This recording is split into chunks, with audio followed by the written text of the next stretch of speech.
ቲፒኤልኤፍ የበላይነት የሚካድ ነገር አይመስለኝም። ትልቅ ችግርና ዲስትራክሽን የፈጠረው የትግራይ የበላይነት የሚለው ትርክት መምጣቱ ነው። እሱን ተከትሎ እሱ ውድመትም የትግራይ ተወላጆች ላይ ብዙ ጥቃት፣ መጨረሻ ላይም ትግራይ ጀኖሳይድ የወለደው ሂደት ያ ነው። የትግራይ ላይ የተፈጸመው ጭፍጨፋ፣ ዘረፋ፣ መድፈር፣ ከቦ ማስራብ፣ መዝጋት ይሁሉ ግን የቲፒኤልኤፍ የበላይነት ራሳቸው እየወጡ የቲፒኤልኤፍ የበላይነት የለም ይሉ ነበረ የኢህአዴግ አባል ድርጅቶች። እሱ ዝም ብሎ ጉንጭ ማልፋት ነው የሚሆነው። እዛ ላይ ብዙ ባንከራከር ጥሩ ነው። ኖ ኮስችን። እንዲያውም በረከት ስምዖን በአንድ ወቅት ይሄ የሚያስመስለው ብሎ ተናግሮ ነበር። ለምሳሌ ከትግል ስንገባ የአንበሳ ድርሻውን የተወጣው ቲፒኤልኤፍ ነበረ። ከዛ በዛ ምክንያት የሰራዊት አመራሮች ከዛ በዛ ብለዋል። ሌላም ነገር ግን በሚኒስቴር እንደምታዩት ነው፣ የተወሰኑ ናቸው አሁን ያሉት። በኋላ ላይ ኦልሞስት ወደ 1 ነው 2 ወርደው ነበር እና ትግሉ ራሱ የፈጠረው የትጥቅ ትግሉ ደርግን ለማስወገድ የተካሄደው ትጥቅ ትግል የፈጠረው ነገር አለ እና ቲፒኤልኤፍ በኢኮኖሚውም፣ በሚዲያውም፣ በሚሊተሪውም፣ በጸጥታ ማለት ነው፣ በፖለቲካውም ቁጥጥሩ ላቅ ያለ ነበረ እና ይሄ ምስልም መቀየር አለበት የሚል በቲፒኤልኤፍም የተወሰነ እምነት ተይዞ ነበረ። በነገራችን ላይ በሂደት ወደ ትግራይ የበላይነት የሚለው ነገር መምጣት ሲጀምር በቃ ቲፒኤልኤፍ ኦልሞስት ሁሉንም ነገሮች እየለቀቀ መጨረሻ ላይ ተሰባስቦ መቀለ ገባኩ። ግን ይሄ አደገኛ ነበር። የቲፒኤልኤፍ የበላይነት አለ የስ የቲፒኤልኤፍ የበላይነት የለም እንዲባል ብለህ ግን ትግራይን አጠቃላይ ከፖለቲካውም ከወታደራዊም ከኢኮኖሚውም ማራቅ ለኢትዮጵያም አልጠቀምም፣ ለትግራይም አልጠቀምም፣ ለቲፒኤልኤፎችም አልጠቀምም፣ ለኢህአዴጎች ለተቀሩት ኢህአዴጎችም አልጠቀምም። ናሬቲቭ በጣም የተሳሳተ ነበር። የናሬቲቭ ባለቤት በዋናነት ሻዕቢያ ነበር። የትግራይ የበላይነት የሚለው ማለት ነው። ሻዕቢያ በሰፊው ሰርቶበታል እና ወደ ኃይለማርያም ልመልስ በኋላ ያኛው ስለምመጣበት ሻዕቢያ ከአሜሪካ ጋር የተሰራው ነገር አብይ ሲመጣ ምን እንደተደረገ ሻዕቢያ የትግራይ የበላይነት የሚለው ትርክት በመፍጠር ረገድ የነበረው ሚና ከኢትዮጵያ አንድነት ኃይሎች በተለይ ከቅንጅትና በኋላ ግንቦት 7 ከተባሉት እንዴት እንደሰሩ እንመጣበታለን። ግን ለማንኛውም በኢህአዴጎች በኩልም ይህንን ነገር ሲያነሱ ነበሩ። ቲፒኤልኤፍ የበላይ የሚያስብለው ነገር እኮ እነዚህ ነገሮች ስላሉ ነው፣ እነዚህ ነገሮች እናስተካክል የሚል ነበር። ከዛ በኋላ ላይ የመጣው ደግሞ 45 እንዴት በኢህአዴግ ውስጥ 45 ወንበር በምክር ቤቱ ይኖራቸዋል? ታቱ እናንተ የመጣችሁበት ህዝብ አሁን ሰሞኑን አብይም ይህን ነገር ገልጾታል መሰለኝ በአሚኮ ነው ምናምን እንደዚህ ቀርቦ እና አንዱ የቀየር ነው በለውጡ ብሎ ሲናገር ሁሉም ኢትዮጵያዊ የሚወከልበት አጋር ምናምን ተብሎ ሳይሆን በብልጽግና ሁሉም ገብቷል የሚል ነገር አመጣ። ያ ማትማቲክስ አመጡ ኦህዴዶች። ያቱ በቁጥር ኦሮሞ ትልቅ ነው። የብሔር ትልቅነት እና ትንሽነት ወደ ፓርቲ አመጡት which is very dangerous። በፓርቲ የስራ የጥረትህ ውጤት ነው የምታገኘው፣ ፍሬ ነው የምትለቅመው እንጂ የብሔር ቁጥርህ መሰረት አድርገህ የምትጋራ ከሆነ ሌሎች የተቃዋሚ ድርጅቶች ምን ሊሉ ነው ታዲያ? በዛ ወደ ፖለቲካ መምጣት ወደ ኃላፊነት መምጣት የሚቻል ከሆነ በፓርቲ ውስጥ እነዛም ክሌም ያደርጓሉ፣ ተቃዋሚዎቹም ያንኑ ህዝብ ገዢ ሳይሆኑም ማለት ነው። ስለዚህ ይሄ የፓርቲዎችም የጥረት ደካማ ያደርጋል። እነዚህ ነገሮች ሲነሱ ነበረ። ቲፒኤልኤፍ የበላይነት የሚባለው አንዱ 45 ለምን ድምፅ ይኖረዋል ከ180ው? ቲፒኤልኤፍ ከ6% ከሆነ ብሔር ነው የመጣችሁት። ስለዚህ ድርሻችሁ በፓርቲም በኢህአዴግም 45 መሆን የለበትም። ይሄ የኦህዴድ ሰዎች በሰፊው ሲገፉበት ነበር። ከዛ ያልከው ኃይለማርያም ላይ የነበረው ጫና የሚታዩ ምልክቶች ቀደም ገልጬልሃለሁ። ህወሓቶች ራሳቸው በመካከላቸው የነበረ ልዩነት በደህንነቱ፣ በሚሊተሪው፣ በባለሀብቶች ጭምር እና በፖለቲከኞች ይንጸባረቅ የነበረ በመካከላቸው ልዩነት አንዱ የገመገሙበት የኃይለማርያም ጉዳይ ነው።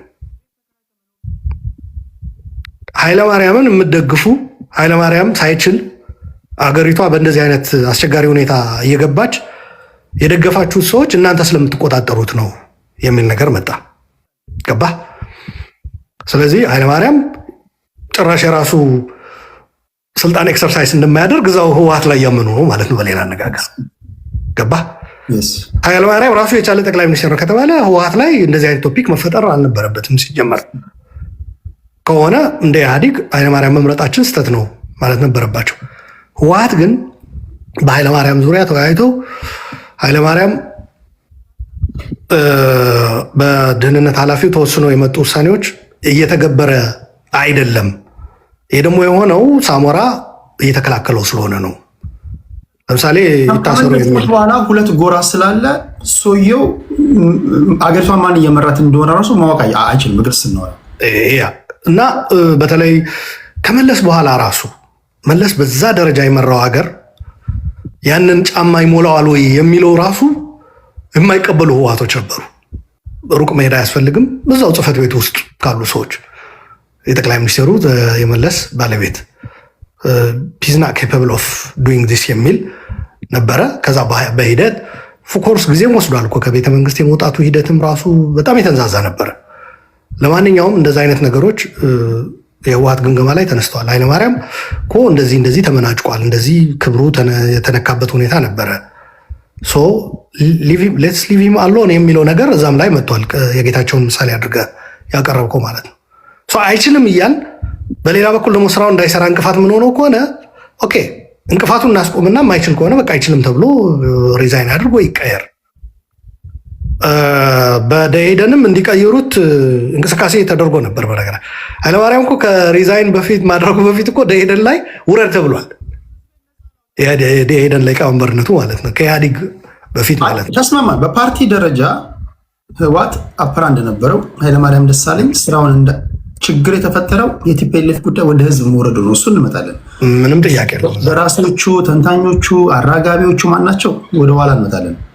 በፓርቲ ደረጃ ግን ከሶስቱ ፓርቲዎች ቲፒኤልኤፍ የበላይነት ነበረው። በዚህ ተስማማን። ወደ አብይ አህመድ እንምጣ። አብይ አህመድ ከኃይለማርያም ደሳለኝ የተለየ ሰው እንዴት ሊሆን ይቻለ? ባለፈውም ለጀዋር ያነሳው ጥያቄ ነው። ኦኬ አብይ አህመድ መጣ፣ 49 ዓመት ሰው ነው። እንደ ኃይለማርያም ደሳለኝ ለምን አላደረጉትም?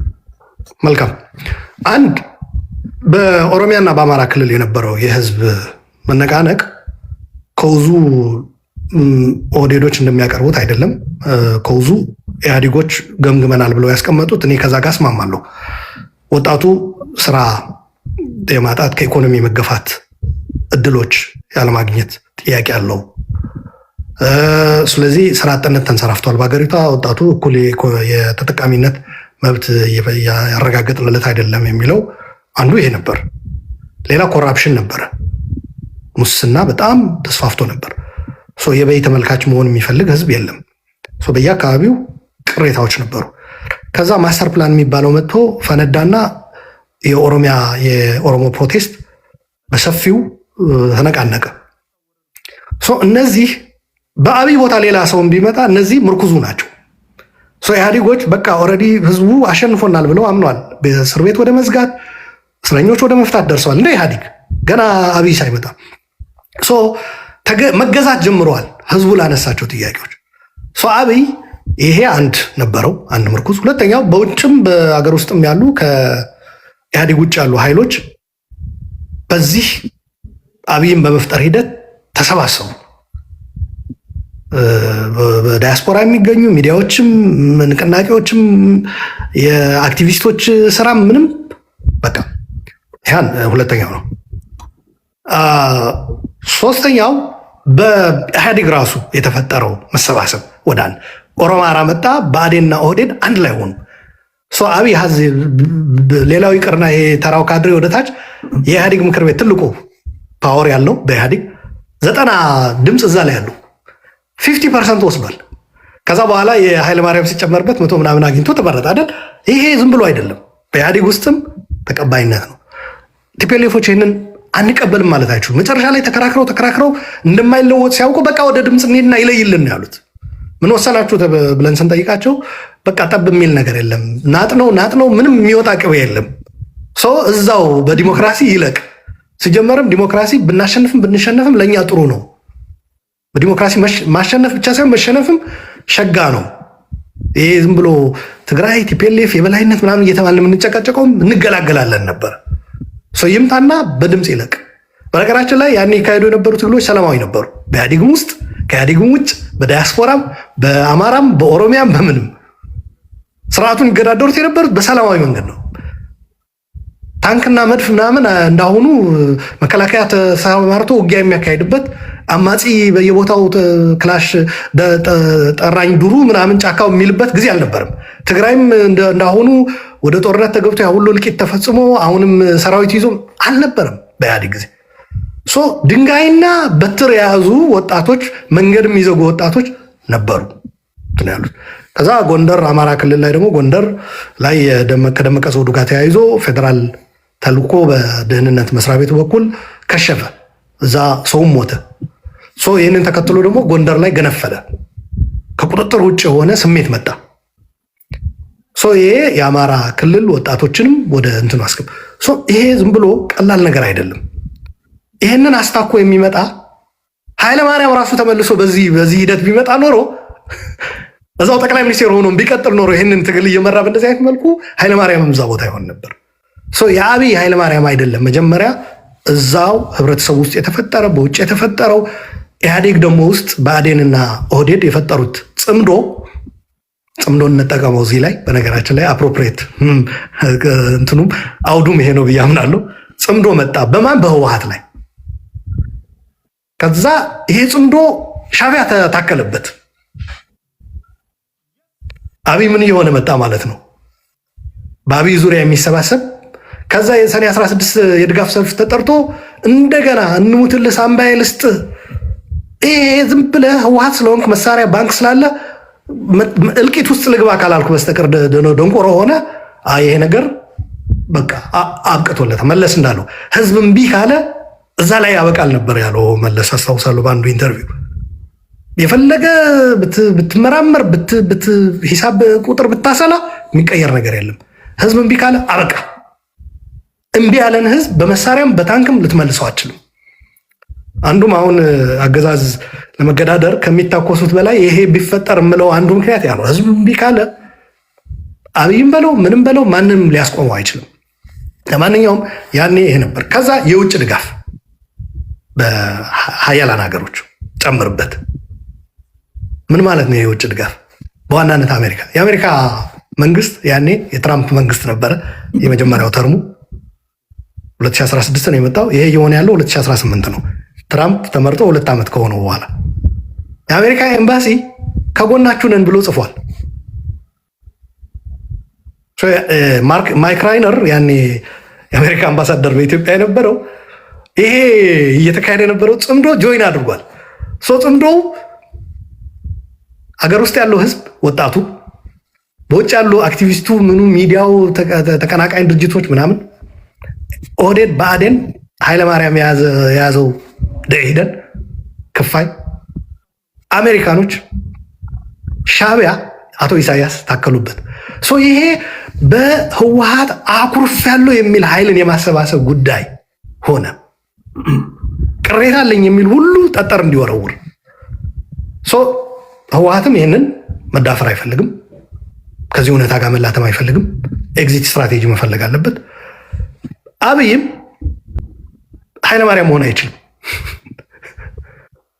ይህ ሁሉ ስብስብ የአዲስ አበባ ሰልፉ ደግሞ ትልቅ መልእክት ነው ያስተላለፈው። ያ ፍንዳታው ደግሞ ስቴጅ ነው፣ ፎልስ ፍላግ ነው። የአብይን ፓወር ኮንሶሊዴት ለማድረግ የህዝባዊ ድጋፍ ለማምጣት ተብሎ የተቀነባበረ ሴራ ነው። እኔ ልጁን አግኝቼዋለሁ። አፈነዳ የተባለው ልጅ እስር ቤት ሄጄ ነው ያገኘሁት። ብዙ ሰዎች እንዴት መጣህ አሉኝ ያኔ። ይሄ የወጣለት ድፍረት ነው። በደህንነት መስሪያ ቤት በኩል የታሰሩ የትግራይ ተወላጆችም ሄጄ አግኝቻቸዋለሁ። እንዲያውም የደህንነት ሰዎቹ እዛ እስር ቤት የነበሩት አሉላ ይሄ አጉል ድፍረት ነው፣ እዚህ መምጣት አልነበረብም። እነ ክንፈዳኘው አገኘው፣ እነ ቢኒያም ተወልደምንም አግኝቻለሁ። ይሄም ልመቼ ነው 2019 ነው። እነ ሰዓረ ከተገደሉ በኋላ እና አምባቸው ከተገደሉ በኋላ ነው። ከዚህ ከአሜሪካ ሄጄ ነው ልጁን አገኘሁት። የኤፍቢአይ ኮፒ ተሰጥቶታል፣ ምርመራ ውጤቱ። ከልጁ የተወሰደው ቅንጣትና እዛ የፈነዳበት እንትን ተወስዶ ቼክ ተደርጎ ዲኤንኤ ልጁ ነፃ ሆኗል። ይሄም ምልህ በኢትዮጵያ እንትን አይደለም፣ በኤፍቢአይ በራሱ እና ልጁ መጣና እሱ አሁን ምንድን ነው የምትሆነው አልኩት። ይኸው በቃ እኔ ኤፍቢአይም ነፃ ብሎኛል። ኦነግ ተብሎ የተያዘው ልጅ ነው። ግን ምን አሉት? እንለቃሃለን የተቀሩት የትግራይ ተወላጆች ላይ መፈረም አለብህ። እነሱ ፈጽመውታል፣ አቀነባብረውታል ብለህ ካልሆነ ግን መልቀቅ ሳይሆን እምቢ ካልክ አንድ እጅህን ነው የምንቆርጥ እዚህ እስር ቤት ውስጥ አሉት። ይሄ ራሱን የነገረኝ እያለቀሰ ከዛ የሆነ ምንድነው የሚባለው ጥበቃ ቁጭ የሚልበት ከላይ ታወር ነው የሚባለው ከእንጨት ምናምን የተሰራ ቆጥ ላይ ያለው ሰውዬ ወረቀትም ሳያየኝ ንግግሩም እየጦፈ እንደሆነ አየና ይብቃ አለኝ። ይብቃ ዞር በላለኝ። እዛ ጋር ያዘ። ብዙዎች ለመቀበል የሚተናነቃቸው ጉዳይ ነው። የኔ መረዳት ነው የምነግርህ። ቅድም ተስማማን። ኃይለማርያም ደሳለኝ በነፃነት ስራውን እንዳይሰራ እንቅፋት የሆኑበት አፕራንድ የነበራቸው ቲፒኤልኤፎች ናቸው ተባባሉ። ኃይለማርያም ወረደ፣ አብይ አህመድ መጣ። ይሄ ሰውዬ የመጀመሪያ ጉዞ ሊያደርግ የነበረው ወደ ሶማሌ ነበረ። ወደ ትግራይ ሄደ። ወደ ሶማሌ ሄዳለሁ ሲል የደህንነቱ ሹም ጌታቸው አሰፋ መጡና እዛ አካባቢ ችግር ስላለ እንዳትሄድ አለኝ። ዘን ምን አልኩት ይላሉ፣ ያንተ ስራ ችግር እንዳለ ማወቅ ነው። ችግር እንዳለ ካወቅ ችግሩን አስወግድ፣ እኔ ሄዳለሁ አልኩት። አትሄድም እንዳለው ሲባል አይ ምን ሆናል፣ እኔ እንደዚህ አይነት ጠቅላይ ሚኒስትር እኮ አይደለሁም አልኩት ይላሉ። ከቲፒኤልኤፎች ጋር የቲፒኤልኤፍ የበላይነት የነበረበት ሰዓት ላይ ከመጣ የሰውዬ ከቲፒኤልኤፎች ጋር መተናነቁ ምን የሚያስገርም ነገር አለው? የተናነቀውስ ምን ተማምኖ ነው? አንዳንዶች በእኔ እምነት ሰው የወጣበት ማህበረሰብ ነው። እንደምታውቀው የኢትዮጵያ ፖለቲካ የብሔር ፖለቲካ ነው የሚቀነቀነው። ኃይለማርያም ደሳለኝ ከወላይታ ማህበረሰብ የወጡ ሰው ናቸው። በንጽጽር በቁጥር እናወዳድር ካልን ጠቅላይ ሚኒስትር አብይ አህመድ ከኦሮሞ ብሔር የወጡ ሰው ናቸው። እንደ ፖለቲከኛ ይገባል። የተለያዩ ጨዋታዎችን ሊጫወቱ ይችላሉ። አንዳንድ ጊዜ የተፈጥርና መንግስት የተነካ ብለው ምናም ጃስ ምናም ሊያስብሉ ይችላሉ። ኦኬ አብይ አህመድ በዚህ ደረጃ ልበ ሙሉ ሆኑ እኔ ኃይለማርያም ደሳለኝ አይደለሁም ያለበት ንግግር ቲፒኤልኤፍ የበላይነት ነበረው ብለህ ካመንክ ከቲፒኤልኤፎች ጋር መላተሙ ትክክል አይሆንም። ምክንያቱም በኃይለማርያም ቦታ ላይ ሽፈራው ሽጉጤን ብታመጣ አብይ አህመድ ሊሆን አይችልም። ደመቀን ብታመጣ አብይ አህመድ ሊሆን አይችልም። አብይ አህመድ ምንድን ነው በዚህ ደረጃ ጠንካራ ያደረገው? አሁን ምን መሰለህ የተሰባሰበው ኃይል ቲፒኤልኤፍ እንዲቀበል አስገድዶታል። ፓርላማ ላይ እኮ ሹመት ተደረገ በስነ ስርዓት። እነዛ ሽፈራው ሽጉጤ ይሰበስባቸው ነበር ብለህ ታስባለህ? ኖ አሁን መሰለህ አይዲያው ነው የተያዘው፣ አይዲያ ነው እዛ ላይ የተያዘው አይዲያ። ሌሎችም እኮ አርኪቴክቶች ነበርን የዚህ ሂደት ባለቤቶች ነበርን ብለዋል በወቅቱ። ቃላቶች መሰነጣጠቅ አልፈልግም፣ እኔ እዛ አልገባም። እና የየድርሻችን አለን የሚል አካል አለ። ኦሮማራ ውጭ ፈጠር ነው እንደዚህ ቄሮን ያንቀሳቀስን እኛ ነን፣ እንደዚህ ነገሮች አሉ። ፋኖም በፋኖ በኩልም የሚሉ አሉ። ግንቦት ሰባቶችም እንኳ በአቅማቸው እኛን የእኛ እንትን ነው ብለው ያው ኢዜማ በኋላ የሆኑት እነሱም ሻዕቢያን አግባብተን ሮድማፕ ጭምር ያመጣን እኛንን፣ አብይ እንዲጠናከር ያደረግነው እኛንን ይላሉ። ይህ ሁሉ መሰባሰብ አብይ ያመጣው ወይም የአብይ ጥንካሬ አድርጌ አይደለም ወስዶ ይሄ አልሄድም አለው። እኔ ኃይለማርያም አይደለም እሱ እኔ አላቅም፣ ምን ያክል እውነተኝነቱ እርግጠኛ አይደለም። ምክንያቱ አላቅም፣ እዛ ላይ እንትን ማለት ማተኮር አልፈልግም። ነገር ግን ሲጀመር በህወሓቶች መካከል በእርስ በራሳቸው ከፍተኛ የሆነ እንትን ፈጠሩ። ለምን ሩቅ ትሄዳለህ? ይህ ሁሉ የተሰባሰበው እንዳለ ሆኖ በህወሓት በኩል ያሉ የሀገሪቱን ሰራዊት የሚመራ ኤታማዦር ሹምና የሀገሪቱ ደህንነት መስሪያ ቤት የሚመራ ሰውዬ ስምምነት የላቸው። ምን ማለት ነው? ይህ እኮ ቅድም የዘረዘርኳቸው በዚህ በለውጡ ዙሪያ የተሰባሰቡ ኃይሎች ህወሓት ላይ ሁሉም ጠጠር ለመወርወር የተዘጋጁ ኃይሎች እዛው ህወሓት ራሱ አበርክቶ አድርጓል፣ ራሱን አዳክሟል። ያኔ ሳሞራ አይፈጽመውም የሚል አብይ ነበረ እኮ ነው እያልኩ ያለሁት። ጌታቸው እንዲህ ሲል አይ ሳሞራ ጋር ሄዶ ውድቅ ይሆናል እንደ በኋላ ላይ እኮ የኦሮሞ ብሔርተኞች ወጥተው አመስግነዋል። እነ ሳሞራ እነ ሰዓረን ብያሉ ነው እንጂ ለውጡ ይጨነግፍ ነበር። ስለዚህ እነሱም የለውጡ አካል ነበሩ ሁላ ተብሎ ወደ ማሞካሸት ዘፈን ነው ያልወጣው እንጂ ቲም ለማ ተብሎ ዘፈን ወጥቶ ነበር። ታስታውሳለህ? ማርሽ ቀያሪው ገዱ ለማ አብራሪው እየተባለ ማለት ሴም ቲንግ ሰዓርና እንትና ሳሞራ እዛ ውስጥ አልተዘፈነላቸውም እንጂ የኦሮሞ ብሔርተኞች ወጥተው አግዘውናል ብለዋል። ምክንያቱም እንምታቸው ብሎ ወስኖ ጸጥታ ያው አክሽኑን የሚወስዱ የጸጥታ ኃይሎች አይ ይሄ ነገርማ አይሆንም እንዴ ሳሞራ እኮ አሁን በቅርብ ከዚህ ሁሉ ጦርነት በኋላ ተጠይቆ አንድ ሚዲያ ላይ የትግርኛ ላይ ደግ አደረኩ ብሏል። እሰረው ተብለህ እምቢ ብለሃል፣ እርምጃ ውሰድ ተብለህ ትክክል ነበርኩ ያኔም አሁንም ልክ ነኝ ነው ያለው ጠቅላይ ሚኒስትሩ። ያለሱ ይሄ ለውጥ አይመጣም ነበር ብለዋል። ምን ልልህ ፈልጌ ነው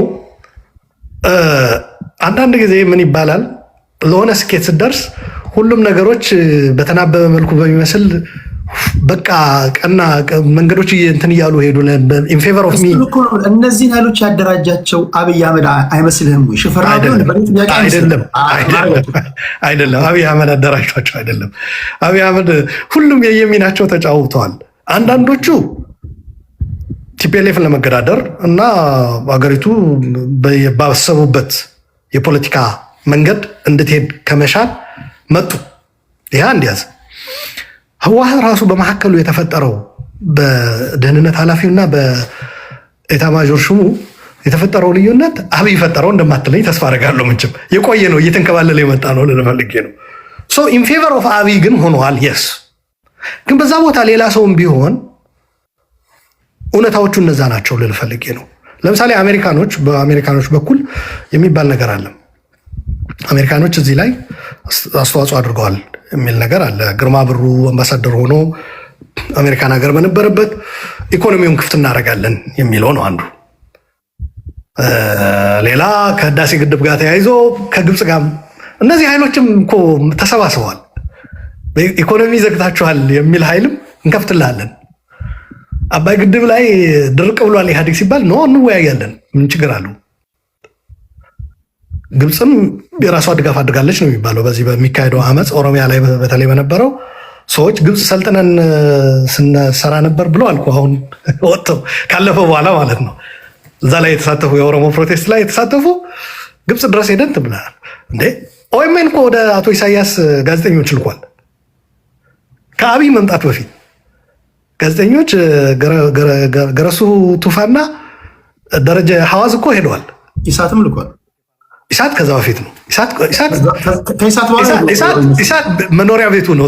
እዛ ሄዱ ሳይሆን ወደ ቤታቸው ኢሳቶች ናቸው። የአማርኛ ፕሮግራም ኤርትራ ቴሌቪዥን የዛ እንትን ናቸው እና ከዛ የተወለዱ ናቸው እና ምንም እዛ ላይ ነገር ግን ኦኤምኤን ራሱ በኋላ ላይ ወደ አቶ ኢሳያስ የመሄድ እነዚህን በህወሓት ቅሬታ አላቸው የሚባሉ አካላት የማሰባሰብ ከዛ ደግሞ የህወሓት የውስጡ ግጭት ደግሞ ኤክስፕሎይት የማድረግ ሂደት ነበረ። ሌሎች ፖለቲከኞች በዚህ ልጠቅሳቸው የሚችል ሚና አላቸው ብዬም ጠቅሳቸዋሉ። ግን አብይ እነዚህን ነገሮች ኦርኬስትሬት አድርጓቸዋል የሚለው ነገር ግን አልቀበለውም። እኔ ኢን ፌቨር ኦፍ ሂም ግን ሄደዋል ነገሮች። ወደ ሁለተኛው ስቴፕ እናልፋለን። በአንተ እይታ አብይ አህመድ ከኃይለማርያም ደሳለኝ ጠንካራ ነው የምትልበት የትኛው ጎኑ ነው? አይ ቲንክ በየጊዜው የነበሩት ግንኙነት በመጠቀም አንድ ሰውም ይህንን ነገር ሲናገር ሰምቻለሁ። ከትግራይ ነው፣ ስሙን አልጠቅስም። ማለት የሆነ መድረክ ነበረ የትግራይ ተወላጆች ያዘጋጁት ምሁራን እና ያው ሊደርሽፕ ይጠናል። አብይ ጠንካራና ደካማ ጎኖቹ ምንድን ናቸው ሲጠየቅ ያ ሰው ቀርቦ ሲያስረዳ አብይን ፐርሰናል የሚያውቀው ነው። አብይ ዝም ብሎ ሰዎች ጠቅላላው በቃ እንደ ጉድፍ አድርገው እንደሚያቀርቡት ህወሓቶች ተደርጎ መታየት ስህተት ነው። የራሱ የሆኑ ጥንካሬዎችም አሉት የሚል ነው። አንዱ ሰዎችን እንትን የማድረግ ነው። በሆነ አጋጣሚ በሆነ ወቅት ከድሮ ጀምሮ አብሮ በሆነች አጋጣሚ በሆነች መድረክ የነበረች ግንኙነት እሷን እንትን የማድረግ እና ሰዎች አለ አይደል ገሌ እኮ ቁም ነገረኛ ነው፣ ሰው ይጠይቃል፣ እንደዚህ ሰው እንትን ይላል። ለምሳሌ አንድ ሰው ሳውዝ አፍሪካ ታሞ እየታከመ ነበር። አንድ የመከላከያ ሰው የትግራይ ሰው ነው፣ የህወሓት ታጋይ ነበር እና ሌሎች አይጠይቁኝም ነበረ እና አብይ ለትምህርት መጥቶ እዛ ደቡብ አፍሪካ ከኔ ጋር ብዙ ቀን አሳልፏል አለኝ እና ያኔ እንትን ሲመጣም ዝም ብለው እነዚህ ህወሓቶች ቀሽሞች ምናምን ብሎ ከሚደግፉት ሰዎች አንዱ ነበረ። እዛ አዲስ አበባ ላይ ማለት 2018 ሄጄ ነበረ ያልከው ትግራይ ላይ ተጉዞ ከትግራይ አብይ ሲወጣ እኔ ትግራይ መቀለ ደረስኩ። ከዛ በዛ አጋጣሚ አዲስ አበባ ያው ትራንዚት ስለማድረግ በኋላ ላይ እስረኞችም ለማየት 2019 ደግሞ ወጥቻለሁ እንጂ ብዙ ጊዜ ለትራንዚት እንጂ ከተማ ውስጥ አልገባም ነበር። ያው እንኳን ችግር የለበትም፣ ግን ቤተሰብ እንትን ይልሃል ይሰማና አቀናብረው ራሱ የደህንነት ሰዎች እዛ እንትን ምናምን እንዲህ ብለውናል፣ ባይሄድ ጥሩ ነው ብለዋል ምናምን ይባላል። ግን ይሄን ነበር እና ለማንኛውም ያኔ 2019 ቴመችን ማቋቁመን ነበር እና ጉብኝቱ ጥሩ ነበር። ለሚዲያውም ጥሩ ግብአት ሆነው ኦኤምኤንም ላይ አዲስ አበባ ላይ ቀርብ ያለው። ለማንኛውም ግን ምን ልል ፈልጌ ነው 2018 አገኘሁት ያ ሰውዬና ቁም ነገረኛ ነው አለኝ። እነዚህ መቀለ ሄደው የሚጮሁት ተዋቸው አለኝ። በነገራችን ላይ ጦርነት ተፈጥሮ በኋላ ላይ ሄዶ በትግራይ ሳይድ ተሰልፎ የተዋጋ ሰው ነው እየነገርኩ ያለሁት አብይን የተፋለመው ማለት ግን ያኔ ግን በቃ ሂዝ ራይት ፐርሰን አይነት ነገር አቋም ነበረው። በዛ ላይ ደግሞ ሌላ ብሔሮችም እኮ ሲጀመር እኛም ያሳደግነው ልጅ ነው፣ ከሌላ የመጣ አይደለም። ቻይልድ ሶልጀር ሆኖ ጆይን ያደረጋቸው የ14 ዓመት ልጅ ምናምን በ14 ዓመት መሳሪያ መያዝ አይቻልም በህግ፣ ግን ቻይልድ ሶልጀር ሆነው ነው ጆይን ያደረገው እና ያ አለ። በመከላከያ ውስጥ የፈጠራቸው ጓደኝነቶች አሉ። በሰው ታሞ በመጠየቅ እንደዚህ መቀሌ አንድ ስብሰባ ላይ አንድ እናት የመለስን ሌጋሲ እናንተ አፈር ከድሜ ያበላችሁት እንዲህ አሳልፋችሁ ሰጣችሁ የሚል ጥያቄ ሳያነሱት እዚህ እንደሆነ ደብረጽዮን መድረክ ላይ ነበረው ተረጋጉ የኛው ሰው ነው የሚል አይነት ምላሽ መልሷል። ቢኮዝ ጠቅላይ ሚኒስትሩ ትግረኛ የሚናገራሉ፣ እንደምታውቀው ኦሮምኛ የሚናገራል፣ አማርኛ ማቀላጥፎ የሚናገር ሰው ነው። ቋንቋ ጠቅሞታል፣ ምንም ጥያቄ የለው። ቲፒኤልኤፎች ራሳቸው እንደዚህ አይነት ሰው እንደሚሆን ቢያውቁ ኖሮ የሚከፈለውን መስዋዕትነት ከፍለው አብይን ያስወግዱ ነበር። ሰውየው ቋንቋ ማወቁም አንዳንዶች እንዲዘናጉ አድርጓቸዋል። የኛው ሰው ነው የሚል ነገር ቋንቋ የሚጫወተው ሚና አለ። ስነ ልቦና ነው ቋንቋ እንደምታውቀው ብለን መነጋገር ብቻ አይደለም ቋንቋ። በነገራችን ላይ ለምሳሌ አንድ ሰው አንተ በምትችለው ቋንቋ ሲያናግርህ በመጀመሪያ ኮሚኒኬሽን ነው፣ መነጋገራችሁ ነው። ዋናው ግን ስነ ልቦናው ነው። በቃ የራስ ሰው ታደርገዋለህ። ስሜት ውስጥ ትገባና በቃ የራስ አካል አድርገህ ትወስደዋለህ። ሰው ትግርኛ ሄዶ እንደዛ ንግግር ማድረጉ ፒፕል ወር ኤክሳይትድ። እኔ እንደነገርኩ ፍረም ዴይ ዋን ተቃዋሚ ነበርኩ ሰው ስለሆንኩ እዛ ላይ የለውም፣ እዛ ስሜት ውስጥ እዛ መንቦጫረቅ ውስጥ አልነበርኩም። ቢካዝ ሌላ አይደለም፣ የተለየው ፍጡር ሆኜ የተለየ ጭንቅላት ኖሮኝ አይደለም፣ ዳውት ስለነበሩኝ በተጨባጭ ያገኘኋቸው ነገሮች ስለነበሩ ነው። እና ለማንኛውም እንደዛ መፈጠሩ ይገባኛል በቋንቋው ምክንያት። ሌላው ግን አብሯቸው ያደገ ነው። እኔ እንዲያውም አንድ ሰው አብዛኛው እድሜ የት አሳልፍከው ነው የሚባለው ከተወለደ ጀምሮ ከነበረው ህይወት ማለት ነው። አይ ቲንክ አብዛኛው እድሜው እኮ 40 አሁን 50 ሊገባ ነው። አብይ እየተቃረበ ነው።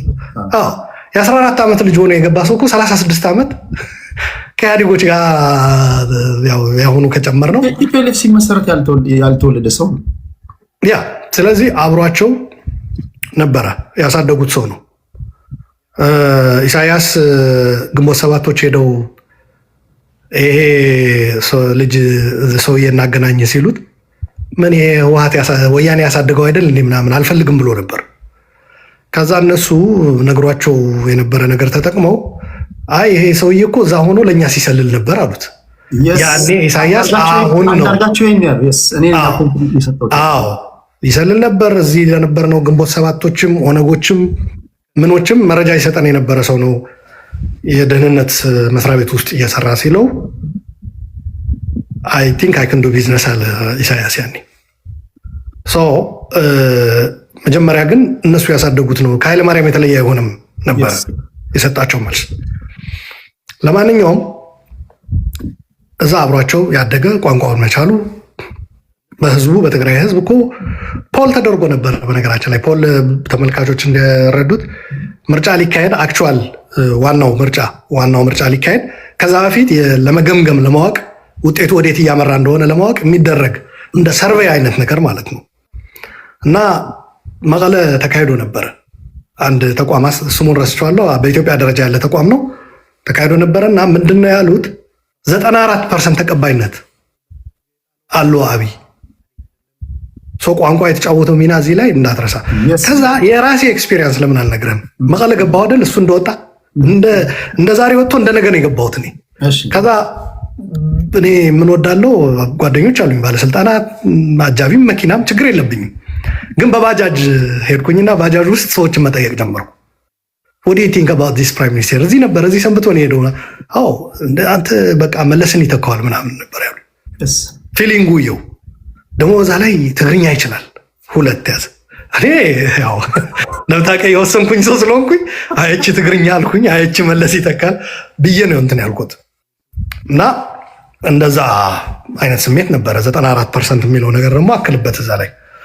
ከዛ በየቦታው የትግራይ ተወላጅ ሆነው የህወሓት ታጋዮች የነበሩ ወዳጆችም ደጋፊዎችም እንደነበሩት መሳት የለበትም እዚህ ላይ። በኋላ ላይ ከቲፒኤልኤፍ አልፎ ቲፒኤልኤፍን ይተቹ ነበር እነዛ ሰዎች። በነገራችን ላይ ወጥተው ከቲፒኤልኤፍ በቃ ልክ ነው እሱ የሚያደርገው ትክክል ነው፣ እነዛ እዛ የሄዱት ተዋቸው እብዶች ናቸው የማለትም ነገር ነው። በኋላ ላይ ግን ይሄ ነገር እኔ ያዝኩት ማለት ነው ፍንቱ ብሎ መጣ። ትግራይ ሆነ። እኔ ልንገርህ ትግራይ ይቅርና ህወሓትን ራሱ በጅምላ መታገልም ስህተት ነው ብዬ ነው የማምነው። ከህወሓት ራሱ ወዳጅ ደጋፊ በሚያስማሙ ነገሮች ሊስማማ የሚችል ኃይል ማግኘት ይቻል ነበር። ራሱ የሚል ነበር እኮ በየመድረኩ የተወሰኑ ናቸው እምቢ ያሉኝ እንጂ እኮ ከህወሓት እኮ ኢቨን ውህደቱ ላይ ይሻሉ አሉ ብሎ ነበር። ህወሓትን በጅምላ መፈረጅም ከዛ በኋላ ላይ ደግሞ ትግራይን እንደ ትግራይ መፈረጅ ነገሮችን ያበላሸው ያ ነው። አብይ ስሜታዊ እየሆነ ሄደ። ለመሆኑ ይሄ መጥቶ ሞተር ወርቅ ምናምን ያለን ሰውዬ ነው እንዲህ የሚለው እስኪል ድረስ ሰው ደነገጠ። በተለይ አሜሪካ መጥቶ ያቺ ጥያቄ ያው ጥያቄ አትበለው ቃሪያ ነው ያቀበልኩትን ያኔ ያችን ቃሪያ ሲቀምስ አበደ። መሪ ደግሞ እንደዛ ነው የሚፈተነው። እኔ መሪ በሆይ ሆይታ በጫጫታ ጊዜ በማርና ቀቤ ምናምን መሪ በዛ አታውቀው። መሪ የሚለካው ፈታኝ በሆኑ ነገሮች። አሁን ለምሳሌ መለስ ያ ሁሉ ብቃት ኖሮት የተፈተነባቸው ወቅቶች ነበሩ። ያደረጋቸው ወጣ ያሉ ንግግሮች ነበሩ፣ ኢትዮጵያውያን የሚተቹት ማለት ነው። ነገር ግን ደግሞ ፈታኝ በሆኑ ነገሮች ደግሞ ስሜቱን ያዝ አድርጎ ደግሞ ትክክለኛ መልስ የሰጣባቸው መድረኮች ደግሞ ነበሩ። በተለይ ወደ በኋላ ላይ እየበሰለና በእድሜ እንትን እያለ ሲሄድ ምን ልል ፈልጌ ነው፣ ያኔ ትሩ ከለር ወጣ። ከአሜሪካ እንደተመለሰ ምን እንዳጋጠመ ታውቃለህ? መቀለ የሄደ ጊዜ የተወሰኑ ቃል ገብቶ ነበር ለህዝቡ። ውሃ እንኳን ሊሰጧቸው አልቻሉም የምትል ነገር አመጣ። ሉክ ህዝብ የምትይዝበት መንገድ ያ ነው። ግብግብ አይደለም ከህዝብ አይደለም ከህወሓት ጋር ራሱ ግብግብ ጥሩ አይደለም ባይነኝ። ህዝቡ ምን ህወሓት እኮ እዛ መጥቶ ነው አንበሳ የሚጫወተው እንጂ እዚህ እኮ ድመት እንደሆነ ነው የምናውቀው ነው ያላቸው። እዚህ ህዝቡ ፊት ሲቆም ዋጋ እንደሌለው ውሃ እንኳ ሰጥቷቸው አያውቅም። ውሃ እንኳ የላችሁም። ይሄ በጣም በጣም ምርጥ ፖለቲካ ነው። ውሃ ይቆፈራል አለም ከፍተኛ የውሃ እጥረት ነበር። ታዲያ መቀለ ቻይናዎች ምናምን በፌዴራል ተይዞ የነበረ ቆሞ ነበር እና እሱ ገባበት ቶሎ ገባበት። ፌዴራል በጀቱ ትል ይላል፣ ችግር የለውም ውሃ በቅርብ ይኖራቸዋል። ይህ ሰውዬ በቃ እነዚህ እዚህ ያሰቃዩን አበሳችን ያበሉን ሰዎች ሊገላግለን ነው መሰለኝ አይነት። ይሄ በዛ ላይ ጠመንጃ ሳይተኮስ መድፍ ሳይተኮስ ታንክ በሰላማዊ ነው አስበው። ውሃ በማቅረብ ብቻ ለህዝቡ ውሃ ያልሰጠ ህወሓትን ከህዝቡ መነጠል ይቻል ነበር። የመጀመሪያው እርምጃ ይሄ ነበር። አንድ ሁለተኛው አካል ጉዳተኞች ጋር ሄዱ። የህወሓት ታጋዮች ሄደና በጣም አዘነ። እኔ በወቅቱም ጎብኝቻቸው ነበር። ዲያስፖራውን አስተባብረህ እባክህን ዊልቸር እንኳን የለንም ነው ያሉት። ይሄ ዘመናዊ የሆነ ሞተር ያለው ምናምናምን እጅ በእጅ የምትገፋ ዊልቸር የላቸውም። የድሮ ታጋዮች ናቸው። ከባድ የሆነ የወገብ ጉዳት የደረሰባቸው የማይንቀሳቀሱ ደግሞ አሉ። ተከታታይ ሕክምና የሚጠይቅ ማለት ነው። ይህንን ይዞ ሄደ ወደ አዲስ አበባ። ትግርኛ የሚናገር ህዝቡን ያለበት ሮሮ በህወሓት ላይ ያለው ቅሬታ የሚያዳምጥ አመራር ተገኘ ተባለ። አዲስ አበባም ላይ ያለው የትግራይ ተወላጅ ምን እነዚህ ምን ሰርተው ነው ለህዝባቸው ይላቸው ነበረ ለህወሓቶችን። ከዛ ግን ከአሜሪካ እንደሄደ መጀመሪያ አካል ኒው ሚስቴክ እንደሰራ ገብቶታል። ፋምብል እንዳደረገ ፋምብሊንግ ያው የኳስ ሲወረወር ልትቀልበው ስትል ሲወድቅብህ ማለት ነው። በኤንኤፍኤል እዚህ የአሜሪካ ፉትቦል ላይ እንደዛ ፋምብል ይባላል። ካመለጠ ኳስ ፋምብል እንዳደረገ ገብቶታል፣ እንዳንጠባጠበ ሰው ሄደና ጭናቸው አምጡልኛል ከመቀለም አካል ጉዳተኞቹ መሪያቸው እና የተወሰኑ ሰዎች ይዞ ሄደ። መሪውን ስለማቀው ነው ሄደ። አዲስ አበባ ዩዥሊ አለ ስንጓዝ በኢህአዴግ በህወሓት ጊዜ በቃ በኤርፖርት ውስጥ ያቺ ባስ ከአውሮፕላን አውርዳ የአካል ጉዳተኞች እንትን ያላት ማውረጃና እንትን ማለት ያላት እንትን ይሉና ከዛ በኋላ ግን በሌላ መኪና ነው የምትሄደው። አብይ ግን አሉኝ የኤርፖርቱ መኪና ወደ ቤተ መንግስት አምጧቸዋል። ከዛ ወደ ቤተ መንግስት በዛው በኤርፖርት መኪና ነው የሄድነው። በዛ በኮንቪኒየንት በሆነው ለዲስኤቢሊቲ ማለት ነው ሄድን፣ ገባን፣ አኩርፈናል አሉ። ቃል የተገባው ነገር ምናምን አልተፈጸመም አይደለም፣ እሱማ ገና ነው ጊዜው።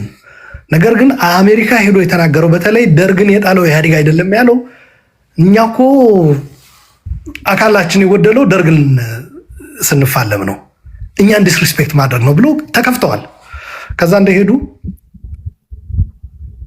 እንደዚህ ብለሃል አሉት በትግርኛ ስጋ ብጾት ብሎ ማለት ነው። ስጋ ብጾት ትልቅ መሐላ ነው በታጋዮች። ብጾት ማለት ጓዶች ማለት ነው። ያው ስጋ ብጾት ማለት በጓዶች ስም እምላለሁ እንደማለት ነው። ያ ታጋይን በጣም በቀላሉ እንትን የሚል ነው፣ ታች የሚያደርግ ነው። እና እዛ እኔ ያልኩት እኮ ደርግ መጥፎ ነበረ በራሱም ውድቀቱን አፋጠነ ለማለት ነው እንጂ ምናምን ብሎ እና ዊልሸሩ ምኑ ደግሞ በቅርብ እንትን ይደረግላቸዋል ብሎ አባብሎ ምናምን እንትን አለ። የዛ አይነት ህዝቡን የማቅረብ ያሉትን ቅሬታዎች የማዳመጥ ፖለቲካ ነው የሚያዋጣው የነበረው። በሂደት ግን የትግራይ የበላይነት፣ የቀንጅብ ጸጉረ ልውጥ ለውጡ የመጣባቸው ምናምን ሲጀመር ለውጡ የመጣባቸው አይባልም። ኢቭን ለውጡን የሚቃወም ሰው እንኳን ለውጡ አንተንም ይጠቅማል ነው የሚባለው። ለውጡ መጣብህ ዘራፊዎች፣ ሃይላንድ የሚያንጠለጥሉ የወንድ ልጅ እንትን ላይ ፍሬ ላይ በጥይት ተኩሰው ጸጉር የሚላጩ ሰው አንጠልጥለው ቁልቁል ለቀናቶች የሚያቆዩ ምናምን የሚባል መጣ። ይሄ ደግሞ ሰዎቹ እዛ የዶክመንተሪው ላይ ትግርኛ ተናጋሪ እንዲያደረጉን ነው የሚሉት። ህወሓት እንዲያደረገን፣ ጌታቸው አሰፋ እንዲያደረገን ወይም ሌላም የህወሓት አይደለም፣ ትግራዮች እንዲያደረጉን ነው የሚለው። ትግርኛ ተናጋሪ ጫና ፈጠረ። እያንዳንዱ ይሄ ህዝቡ እየራቀ እምነት እያጣ ለውጥ የሚባለው በእርግጥ እልቂትና መተላለቅና መጠፋፋት እዛ ጋር እንመጣለን። እኔ ጠቅላይ ሚኒስትሩ ጦር ሜዳ ራሱ የዘመተው ሆን ብሎ ትግረኛ ቋንቋ ለመልመድ ነው ብዬ ነው ማስበው። እያንዳንዱ እርምጃውን አሁን ላለበት ጊዜ እያመቻቸ የነበረ ሰው ነው ብዬ ነው ማስበው። የኔ እንትን ሰውዬው ወደ ስልጣን መጣ።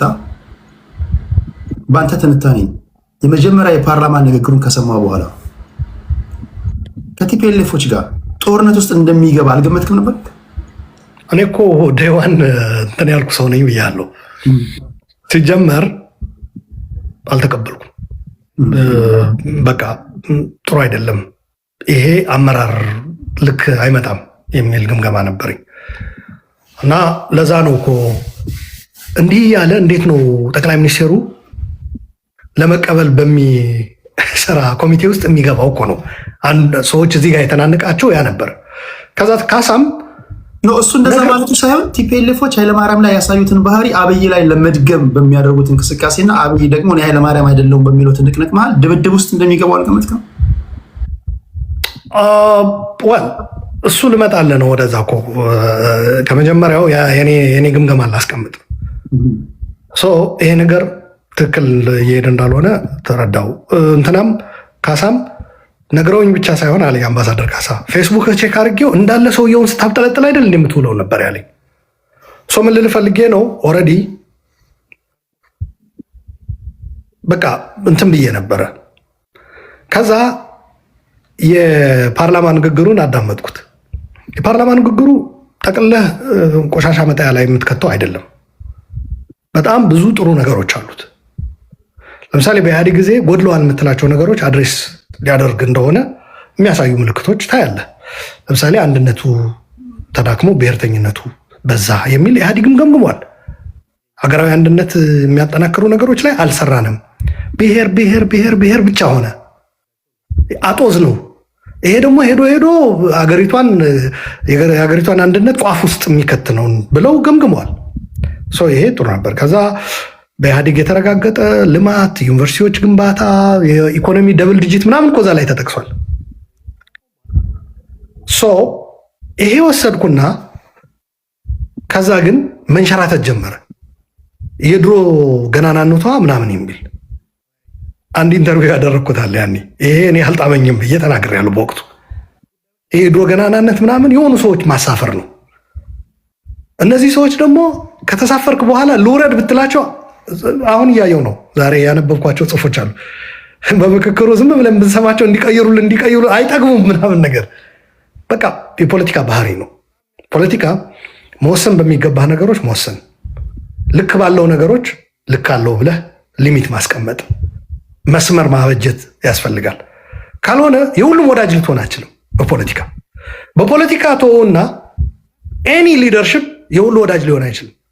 እዚህ አሁን ወደ 4000 ነው ምናምን ሰዎች እየተከታተሉ ነው። እነዚህ ሰዎች እንዲወዱን በፍጹም ልንጠብቅ አይገባም። ሁሉም የሚደግፉን አሉ፣ ማይደግፉን አሉ፣ አምርረው የሚጠሉን አሉ። ሁሉም እንዲወዱ አይስክሬም ነገር ነው። በጣም የሚደግፉን ደግሞ አሉ። መሀል ላይ ደግሞ ዝም ብሎ ኒውትራል አለ። ምን እየተባለ ነው ብሎ ለመስማት የመጣ አብዛኛው ያ ይመስለኛል። ስለዚህ ማኔጅመንትን በለው ሚዲያም በለው የፖለቲካ መሪነት ይቅርና የፈለገ ብትወድ አይሆንም። እንዳልከው አይስክሬም መሸጥ ነው ሁሉንም ማስደሰት የምችለው። እሱም እርግጠኛ አይደለሁም። ስኳር አለብኝ እኔ አይስክሬም አይመቸኝም፣ ቀዘ እድሜ አይስክሬም አይሆንም፣ ምን ደግሞ የሚምለጨለጭ ነገር ምን አመጣህብኝ የሚል የገጠር ሰውም ሊያጋጥም ይችላል። አረ ወዲያልኝ የሚል ማለት ነው። እና አይስክሬም እንኳን ራሱ እርግጠኛ አይደለሁም ልፈልግ ሁሉንም ሊያስደስት አይችልም። ያኔ የተካሄደው ሂደት ግን ይሄ የኢትዮጵያ ገናናነት የድሮ እንደዚህ ያደረገ ምናምን የሚለው ነው። ለምሳሌ የኦሮሞ ብሔርተኞች ዜጋ ወራጅ አለ ማለት ጀመሩ። ምክንያቱም በኦሮሞ ብሔርተኞች የኢትዮጵያ ታሪክ የሚያስማማ አይደለም። ሌላውም በደቡብ አካባቢ ብትሄድ የተለያዩ ብሔሮች በኢትዮጵያ ታሪክ የማይስማሙ አሉ። ግን ታሪክ ነው ልንማርበት ይገባል፣ ታሪካችን ነው ብሎ መቀበል አንድ ነገር ነው። ነገር ግን ማርና ወተት እየተሰጠው ነው ሁሉም ብሔር ሁሉም ህዝብ ይኖር የነበረው አይነት አስመስለህ ወደዛ ገናናነት እንመለሳለን ስትል ግን ኖ ሲጨፈጨፍ የነበረ ሰው ገናናነት አይደለም። ደግሞ ስፔሲፊክሊ የት ነው ይሄ ገናናነት? አክሱም ነው? የአፄዎቹ ጊዜ ነው? የነ ዮሐንስ የነ ቴዎድሮስ የነ ምኒልክ የኃይለ ሥላሴ የደርግ ጊዜ ነው? የትኛው ነው የድሮ ገናናነት? ዝም ብሎ ሀገሪቷ በማያባራ ጦርነት ውስጥ የነበረችባቸው ጊዜዎች የታላቅነት ብለህ ልታነሳቸው አችልም። ስለዚህ ይሄ በጣም አስደንጋጭ ነበረ። የድሮ ገናናነት እንመልሳለን ምናምን የሚለው ከዛ አንድነት የሚባለውም በብሔር በጣም ተለጥጦ አንድነቱ እንዲላላ ተደርጎ የነበረ ነገር ማስተካከልና ሁለቱንም ባላንስ ማስያዝ ነው እንጂ ከአንዱ ጫፍ አንስተህ ወደ ሌላኛው ጫፍ ለመውሰድ አይደለም። ያ ከሆነማ በዛኛው ሳይድ ያለ ደግሞ እንደገና ሌላ ኩራፊ ልትፈጥር ነው። የሆነውም ያ ነው። በነገራችን ላይ ተሄደ አንድነት ተባለ። ይሄ ሁሉ ይደረግልኝ የሚለው ተሳፋሪም ተሳፈረና በኋላ ላይ ከመኪናው ፍጥነቱ ጨምሮ መቼ እንደወደቀ ሳያውቅ ሜዳ ላይ ተዘርግፎ አገኘው ራሱ። ይሄማ የወጣለት ኦነግ አጭበርባሪ ነው፣ ሲሸውደን ነበረ በዚህ በቅቤ በሆነ ምላሱ ቅቤው ምናምን የሚልም ቅጽል ወጥቶ ነበረ በኋላ ላይ። ከዛ በትግራይ በኩል ደግሞ መሸረፈት የሚል ሰውየው ጠቅላይ ሚኒስትሩ ማጆሪቲ የሚፈልገው ስብስብ ውስጥ የገባ ሲመስላቸው መስማት የሚፈልጉትን ነገር ሲናገርላቸው አሁን ሙሉ ለሙሉ አስገብተነው አላሉና አንድና ዮሐንስ በዋለው አንድ ነገር ተናገሩ። አንድ ነገር ልንገርህ፣ ገብቶሃል አይደለም? ከዛ ወደ ቤዙ መጣ ተመልሶ። አንድ ነገር ልንገርህ፣ የዚህች ሂደት ማለት ነው አጠር አድርጌ። መጀመሪያ ላይ በህወሓት ላይ ሊነሳ የሚችል ኃይል ሁሉ የማሰባሰብ ነበረ ሂደቱ። ከዛ እንደገባ አንዳንዱ ጭራሽ ባህር ዳር ላይ ይሄ ለውጥ የምትሉት ነገር ወዴት ነው የምትወስዱን የምትል ሴትዮ መጣች። እነ አሳምነው ጽጌ ምናምን ሙሴ ነው አብይ ያሉበት መድረክ ማለት ነው። እኔ ሙሴ ባህርን እንዳሻገረው እንደዛም የኛ ሙሴያችን አብይ ነው አለ። የሆነ ሴትዮ ግን አይ ይሄ ፍቅሬ በዛ አላማረኝ የምትል ሴትዮ መጣች። ያውቋታል ብዙ የአማራ ልጆች፣ ቪዲዮም አለ አንዳንድ ጊዜ ያጋሩታል። እና ይሄ ለውጥ የሽግግር መንግስት ነው የሚቋቋመው ወይስ ወዴት ነው አለች። ልክ ይሄ አንድ ተሳፋሪ ነው፣ አንድ ሴትዮ ግን አይደለችም። የሆነ ተሳፋሪ ስብስብ ነው። እንደገና እኔ በለውጡ እኮ ትልቅ ድርሻ ነበረኝና ይሄ ድርሻ ይሰጠኝ የሚልም መጣ። ስለዚህ በህወሓት ስላሰባሰብከው ሁሉም ከአንተ ጋር ይቀጥላል ማለት አይደለም። ይህ ሁሉ ሊያስደስት የሚችል ንግግሮች ለጊዜው ልታደርግ ትችላለህ፣ በቀጣይነት ግን ልታደርገው አትችልም። በቀጣይነት የማታደርገው ከሆነ ከመጀመሪያው ነው ክሊርሊ ዲማርኬት ማድረግ ያለብህ። ጠቅላይ ሚኒስትሩ በወቅቱ ከቆሙለት ዓላማ አኳያ ማሳካት የሚፈልጉትን ነገር አሳክቷል ብላ ታስብ? ኖ አላሳኩም። ኢንፋክት መጀመሪያ ከራሳቸው ቤት ከሚሉት ኢህአዲግ እዛ ውስጥ ካለው ህወሓት ጋር ተላተሙ። መላተማቸው አልበቃ ብሎ በውጭ ሆኖ ህወሓትን የሚዘረጥጥ ሁሉ ዝም ብለው ማየት ጀመሩ። ለምሳሌ ኢህአዲግ ሊቀመንበር ስትሆን በነገራችን ላይ የአራቱ ድርጅቶች ሊቀመንበር ነህ። ያ ማለት ህወሓት ያንተ ድርጅት ነው። ገባህ?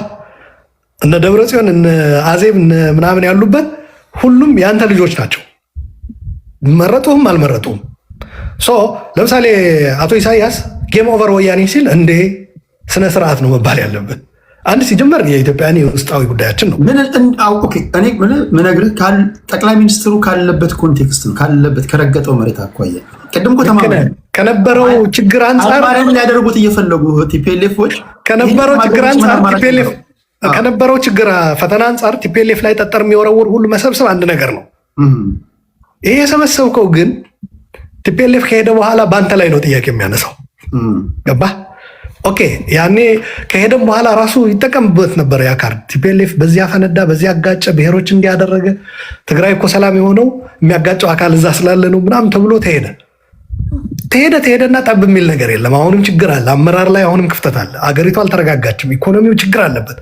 ከዛ ህዝቡ ቋቅ ማለት ጀመረ። በቲፒኤልኤፍ ማሳበብ፣ በትግራይ ማሳበብ ሰለቸው። ያኔ ነው ሸንቀ እንትን ምንድን ነው ጠበቅ አድርገህ ታጥቀህ አይ ይሄ ነገር የኔም የሀገሪቱም የህዝቡም ችግር ነውና እንፍታው፣ የኔ ፖሊሲ ይሄ ነው፣ በዚህ መልኩ አገሪቷን ለመምራት ተዘጋጅቻለሁ ብለህ ያኔ ከአንተ ጋር የሚሰለፈውም እሺ ብሎ ይሰለፋል፣ የማይሰለፈውም ቦታውን ይይዝና ይታገላል። ካልሆነ አሁንም ኦሮማራ ሰሞኑ ኦሮማራም እየተሞከረ ነው፣ እየተመዘዘ ነው። አሁንም እዛ ያለው ነው ኃይል ነው ችግር እየፈጠረብን ያለው የሚለው ነገር ህዝቡ አሁን አይገዛውም። ያ ሰው ምን ልል ፈልጌ ነው፣ አሳም ፖይንት የሚራገፈው ተራግፎ የያዝከውን ኃይል ይዘህ መቀጠል ያስፈልግ ነበር። በነበረው ኮንቴክስት ህወሓትን ለመገዳደር የስ ኦሮማራም ጠቅሟል።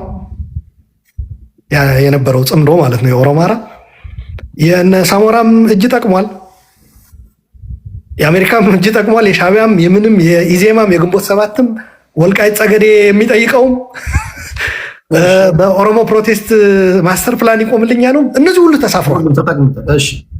ከዛ ግን ኦኬ ለውጡ መጣ፣ አመራር ተቀየረ፣ ቲፒኤልኤፎችም ዘወር አሉ። ከአሁን በኋላ መምራት ይጀመራል ትላለህ። መምራት ስንጀምር አብሮን የሚሰለፍ ኃይል ይኖራል አይኖርም? አብሮን የማይሰለፍ ይኖራል፣ አብሮን የሚሰለፍም ይኖራል ብለህ ታስቀምጣለህ።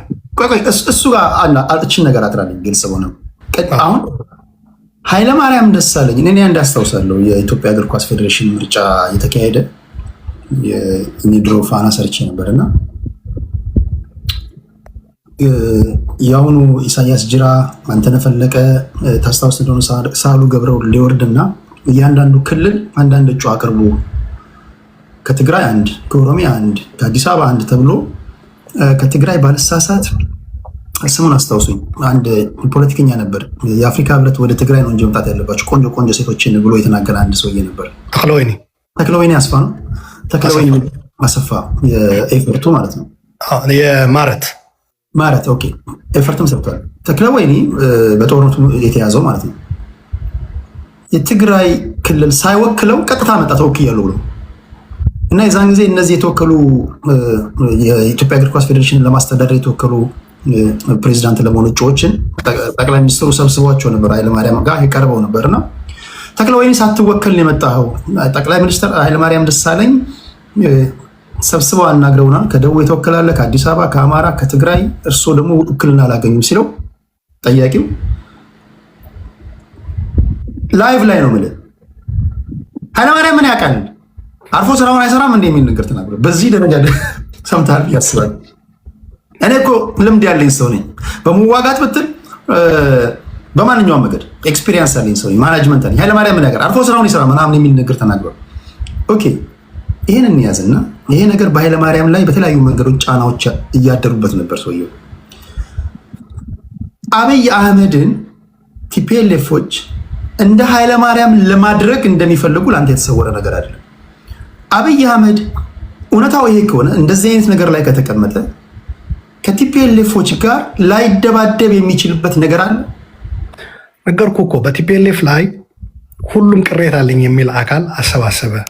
ሌላ ቀርቶ በቲፒኤልኤፍ ውስጥ የእርስ በርስ ኢንተርናል ስትራግል ልዩነት ያላቸው ከጎኑ ሊያሰልፋቸው የሚችላቸውን አካላት አሰለፈ። በቃ ቲፒኤልኤፍ ወደ ኤግዚት ስትራቴጂ ሄደ። በቃ ያዝ እንዲያውም አንዳንዶቹ እንደሚገልጹት የያዝከውን ያዝና ነገር ግን በቃ ልቀቁ፣ የያዛችሁት የተፈጸመ ስህተትም ካሁን በፊት ተጠያቂነት አይኖርም፣ በሀብትም በኢኮኖሚም የተያዘ ይዛችሁ ትንበሉ፣ ነገር ግን በቃ ካሁን በኋላ እንደ በፊቱ የበላይ ሆናችሁ አትመሩም ተብሎ በዚህ አለቀ።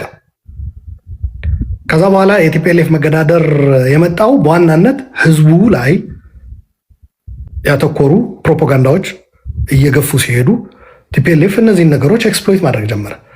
ምሳሌ ቲፒኤልኤፍ ህዝባዊ ድጋፍ ካላገኘ እኮ ልክ መሀል ሀገር ላይ ህዝባዊ ድጋፍ እንደሌለ ሲያውቅ ዝም ያለው ትግራይም ላይ ሄዶ አይ እረፉ፣ ይህ ሰውዬ ጥሩ እየመራ ነው፣ እንዲያውም ለእኛ በጣም ተስማምቶናል፣ እናንተ የረሳችሁ እንደዛ ተጀምሮ ነበር ያ ንግግር ስለማውቀው ነው።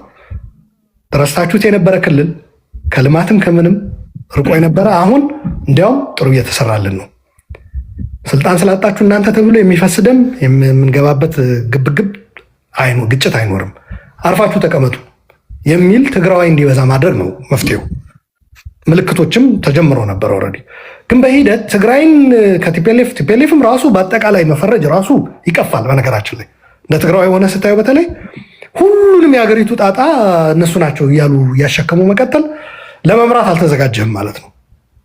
ለመምራት ያልተዘጋጀ አካል የድሮ ካሴት ማጫወት ነው የሚያበዛው።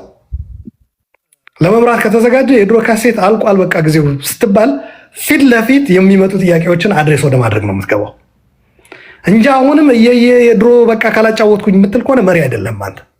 ሰው ምን ልል ፈልጌ ነው፣ በወቅቱ ነበረ ያ ፈተና ለመገዳደር ሁሉም ነገር ተጠቅሟል። አንተ በገለጽከው ኃይለማርያም ላለመሆንም በሚለው እንውሰደው፣ ተጠቀመ። ኦልሬዲ በቃ ተዘጋያ። ቲፒኤልኤፎች ጓዛቸውን ጠቅለው ሄዱ።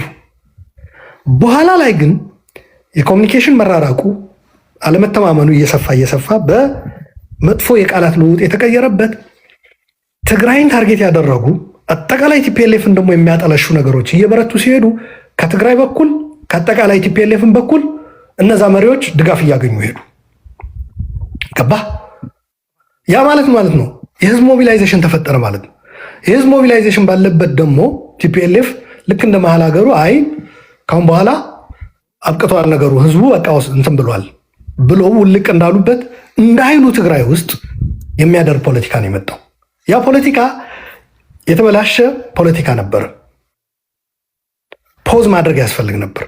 የተሳፈሩትም ሰዎች ይሄ ያረጀ ካሴት የማጫወት የመደለቅ ፍላጎት ያላቸው እየሆኑ ሄዱ።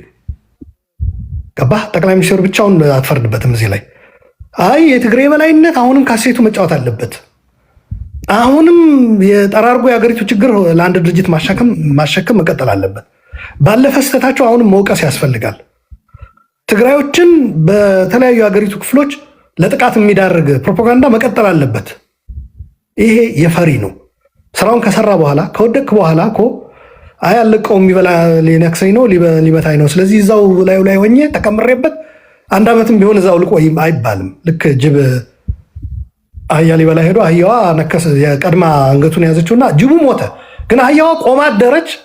አህያው ጅቡ እንደተጠለጠለ ነው። ሰዎች መጥተው ነው ያላቀቋት። ሞቷል እኮ የሆነው በትር አሳርፈበት ያለቀ ነገር ወደ ኃይለማርያም እንደማይመለስ እያወቅ ጉዳዩ ይኸውላችሁ ተብሎ ተትቶ ከተሄደ በኋላ ሙጥኝ ማለቱ የፖለቲካ ውድቀት ነበር። ሌላው ግን በተለይ የግንቦት ሰባትና የሻዕቢያ ሰዎች እዚህ ላይ ላምጣለሁ። እነሱ ሻዕቢያ ጋር ሆነው የሻዕቢያ ጡጦ እየጠቡ ያደርጉት የነበረ ትግል ትግራይን በማጥላላት ላይ የተመሰረተ ነበር። ሻዕቢያ ኢትዮጵያ ውስጥ ስርዓት መቀየሩ በቂ ነው ብሎ አያምንም ነበር። ብቀላ መኖር አለበት። ቀጣዩ ክፍል ያ ነው። እንዲያውም ዋናው ነው የሻዕቢያ። ከዛ በዛ ላይ ህወሓትን በመበቀል ደግሞ የሚያበቃ አይደለም።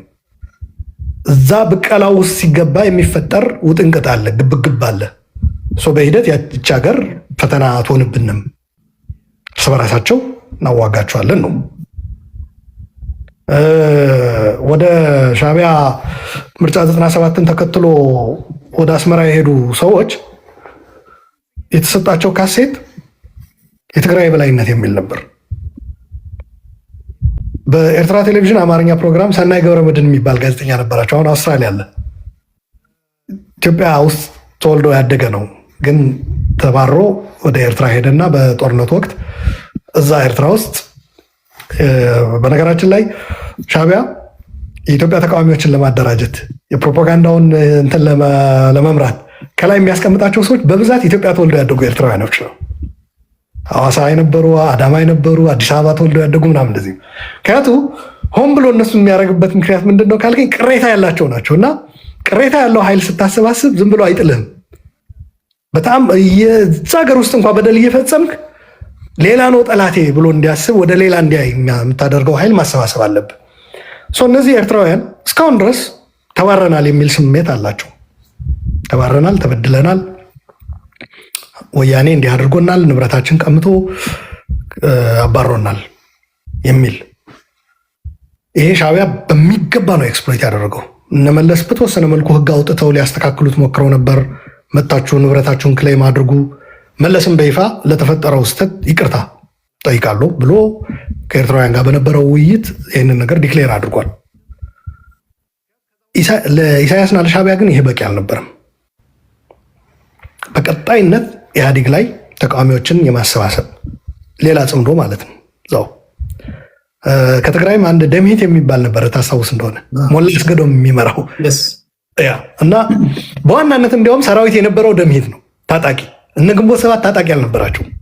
ምንድነው የሚያደርጉት? ኢሳቶች በኋላ ኢሳት ተፈጠረ፣ የአማርኛ ፕሮግራም በኤርትራ ቴሌቪዥን የነበረው በዋናነት ያቀርበው የነበረ ፕሮግራም በሰናይ በኩል አንድ የተስፋዬ ገብረአብ መጽሐፍ ይተረክ ነበር፣ የጋዜጠኛው ማስታወሻ።